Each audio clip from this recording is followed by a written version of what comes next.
So I was thinking a while ago, you know, because Gorochu was actually scrapped for Pichu in Gen 2, I was actually thinking, you know, what if Raichu actually had like a Mega Stone evolution where it became Gorochu, at least had the same stats too.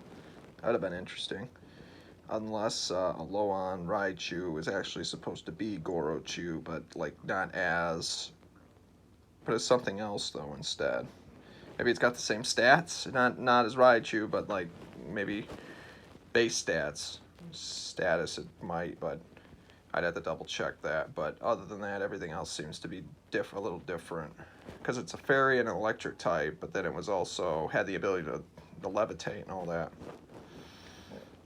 So it would be interesting if Gorochu, what its stats would have been. It would have been a little bit better than Raichu's, but it wouldn't have been like say Thunderous, for example, the God of Thunder. I think that's really what they did with the concept of Gorochu, was a God of Thunder, and they recycled it into literally a genie in the clouds.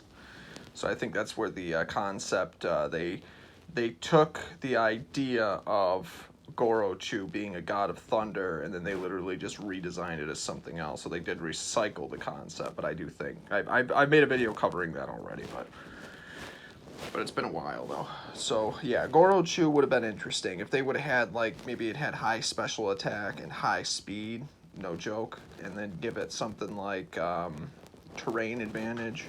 It would be even faster and stronger than what it does. Be a broken Pokemon too, especially like for like Aloha Raichu, like its speed literally doubles in electric terrain, so it could outspeed Deoxys, which is actually very interesting. Speed form Deoxys, yeah. So that would be very interesting. I'm also thinking, you know, really every legendary Pokemon should have like some kind of a mega evolution. It would actually be interesting how many more they could bring in if they all had like some kind of an altered form, and it would be interesting to see like what we could do with all those. You know, I'm actually been thinking about making some Pokemon ROM hacks, but I'm trying to figure out how I would even do that though. Like custom, I mean, I want to start making like my own custom animations and all that, and that would be actually very interesting. Actually, if we could figure out like where to put all that at and what to go off of from there, you know.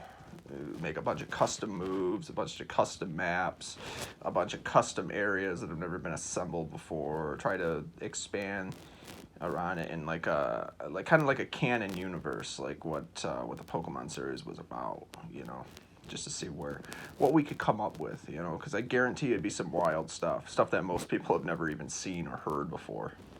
I guarantee it. Same thing with Gorochu, you know. It's just, you know, we know the Pokemon exists. We kind of have a concept of what it looks like. So it's like, why not go ahead and make our own version of it, you know, if we haven't already, you know. So it'd just be interesting to see how many other Pokemon are out there. If we could just find the rest of the prototype data, we could figure out where to go from there. But it's just interesting to see what we already have and what we can already do with it as far as what it might lead to. As far as the Pokemon themselves and what they are capable of doing.